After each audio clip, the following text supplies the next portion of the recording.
কাল গেছিলাম রাধামণি কিছু শপিং করতে। এই দেখো আমার শপিং করা কমপ্লিট, ব্যাগ রেডি হয়ে গেছে। তো এটা নিয়েই এবার চলে যাব বাড়ি। এইখানে পেমেন্ট করতে হচ্ছে কর্তামশাইকে, যেন একটু দুঃখ দুঃখ লাগছে। তো কী কী শপিং করেছি সেটা বাড়িতে গিয়েই দেখাবো। তার আগে এই যে ঘুরে ঘুরে দেখছিলাম গোটা বাজারটা। এখানে কর্তামশাইকে জ্বালাচ্ছিলাম জামা কিনে দিতে, কিন্তু কিনে দেয়নি।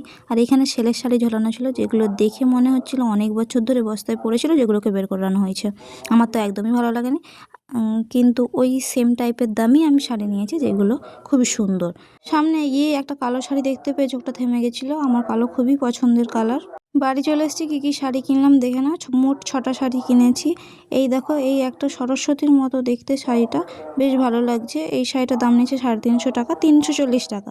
এই একটা পিঙ্ক কালার, আমি প্রথমবার পিঙ্ক কালারের কিছু কিনলাম নিজে থেকে। এটাও একটা পিঙ্কের সেট বলতে পারো। এই দুটো পিঙ্কই আমি নেব, আমি কোনোদিন পিঙ্ক পরিনি। এটা নিয়েছি আমার মায়ের জন্য। দেখো, এটা সবুজ কালারের বাটিকের প্রিন্ট, কিন্তু বাটিক প্রিন্টের মানে বাটিকের শাড়ি নয়।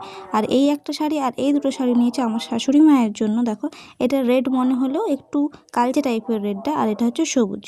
এই জামা দুটো নিয়েছি, এটা আমার শ্বশুরমশাইয়ের জন্য, এটা আমার বাবার জন্য। কেমন হয়েছে কমেন্টে জানিও। টাটা, দেখাচ্ছি নতুন ভিডিওতে।